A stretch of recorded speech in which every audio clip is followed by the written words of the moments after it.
हकीकत सच्चाई में वास्तव में ब्रह्मचार्य शब्द का अर्थ है ब्रह्म के स्वरूप में विचरण करना, जिसका मन नित्य निरंतर सचितानंद ब्रह्म में विचरण करता है। वास्तव में वही पूर्ण ब्रह्मचारी हैं, सार्थक ब्रह्मचारी हैं। इसमें प्रधान आवश्यकता है शरीर, इंद्रियां, मन और बुद्धि के बल की।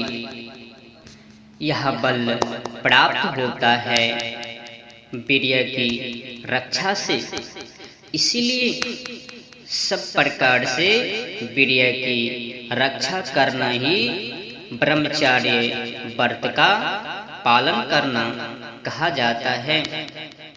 अतः बालकों को चाहिए कि न तो ऐसी कोई क्रिया करे, न ऐसा संग करे तथा न ऐसी कोई जगह पर जाए और न ही ऐसे कोई पदार्थों का सेवन करे जिससे वीर्य की हानि हो, जैसे चाय, कॉफी, तंबाकू, गर्म पदार्थ, तीखी सब्जियां, चहटपहट भोजन आदि का सेवन। और एक और जरूरी आवश्यकता है सुधार में लाने की, वो है सिनेमा में प्रायः ढंग से बड़े ही बेढंग से चुड़ैल दृश्य दिखाए जाते हैं ना। कोई छुन्ना छुन्नी नाच रही है सिनेमा हॉल में और उसको देखने में मग्न। ये नहीं देखनी है। इसलिए बालक बालिकाओं को सिनेमा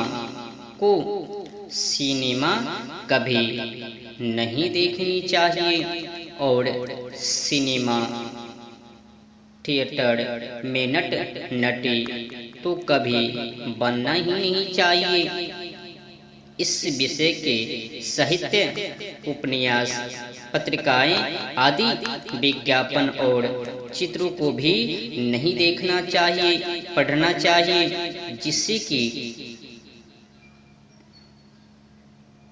ये चरित्र बिगड़ जाए। गंदगी भी, बेकूफी भरी व्यर्थ बातों को, नग्न चित्रों को भी नहीं देखनी चाहिए।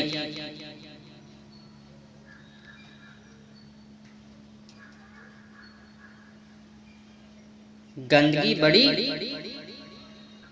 महंगाई होती है, गंदगी से बच के रहिए। गंदी मैली कुचली चरित्रों से बाहर निकलिए। सिनेमा हॉल में उस गंदगी पिक्चर को देखने के लिए मत जाइए। थिएटर में जो नट नटी बनते हो ना, ये मत बनिए। उनका उपभोक्ता गढ़क यूजर मत बनिए। इससे चरित्र बिगड़ जाता है। चरित्र बिगड़ने की अधिक संभावना है।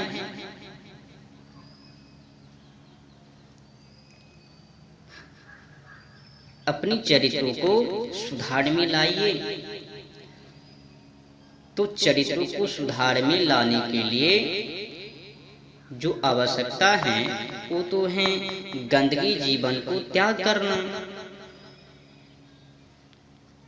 गंदी पिक्चर को देखना बंद करना, गंदी जगहों पर से दूर होना, गंदी जगहों को त्याग करना, मैली कुचली दोस्ती को त्याग करना, मित्रों को त्याग करना, बकवास, व्यर्थ भरी बेकूफी, दोस्ती को दूर से ही त्याग देना। इससे ही इन सभी व्यर्थ भरी बेकूफी को त्यागने के बाद ही आपके चरित्रों में पवित्रता का विकास। समझ रहे हो? समझ में आ रही है मेरे बातों को?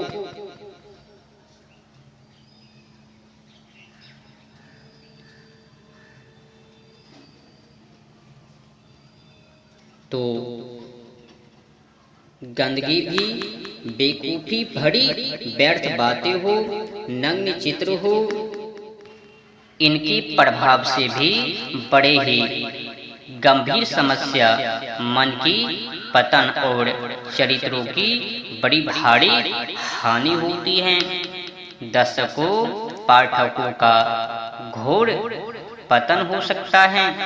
लड़के लड़की, छुन्ना छुन्नी, गुड्डा गुड्डी, चुन्ना चुन्नी, चिलबिल्ला चिलबिल्ली का परस्पर का संघर्ष, समीपता भी ब्रह्मचार्य में बहुत घातक है।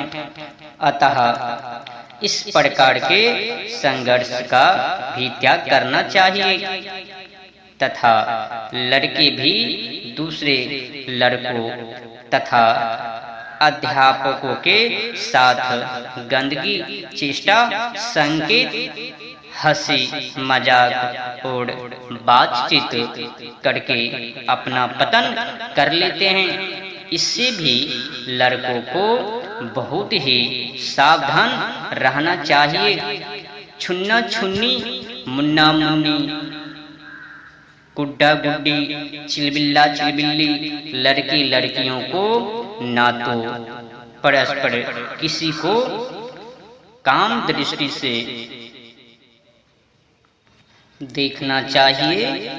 कभी भी लड़का लड़की में, लड़की लड़का में काम दृष्टि से एक दूसरे को नहीं देखनी चाहिए। न कभी अश्लीलता बातचीत ही करनी चाहिए और ना ही हंसी मजाक ही करनी चाहिए, क्योंकि इससे भी मनोविकार उत्पन्न होता है। प्रत्यक्ष की तो बात ही क्या, सुंदरता की दृष्टि से स्त्री के चित्र को पुरुष और पुरुष के चित्र को कन्या या स्त्री कभी ना देखे। मन में विकार पैदा करने वाले वेशभूषा, साज श्रृंगार, तेल फुलेल, चमक दमक, सुगंधित तेल, केश विन्यास, गहने, कपड़े, फैशन आदि को विद्यार्थी, बालक बालिका सर्वथा त्याग दे। ऐसी संस्थाओं, स्थानों,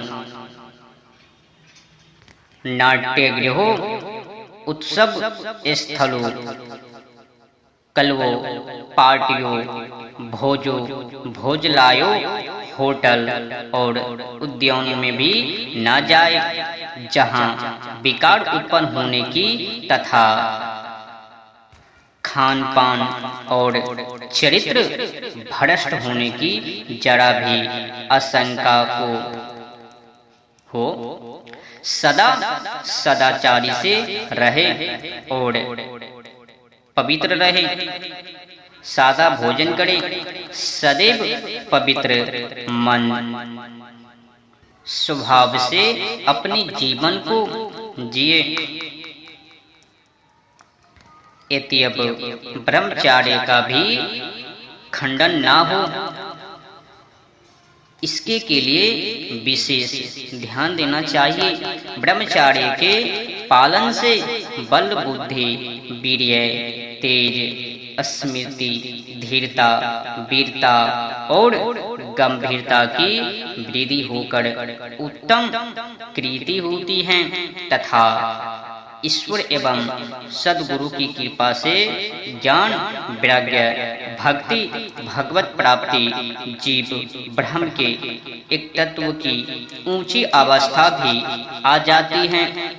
संयमी साधक भक्त अपना और अपने संपर्क में आने वाले का परम कल्याण कर लेता है।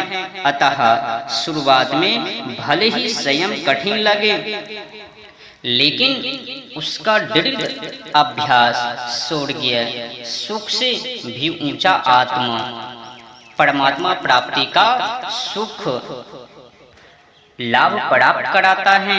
ब्रह्मचार्य के साथ वेदांत शास्त्र और संयम सदाचार मूर्ति ब्रह्मवेताओं का संग संध्या वहां पहुंचा देता है। आत्म लभात परमं लाभं न विद्यते, आत्म सुखात परमं सुखं न विद्यते, आत्मज्ञानात् परमं ज्ञानं न विद्यते। समझ रहे हो ना? इससे क्या क्या प्राप्ति होती है? आत्मलभात परमं लाभं न विद्यते, आत्मसुख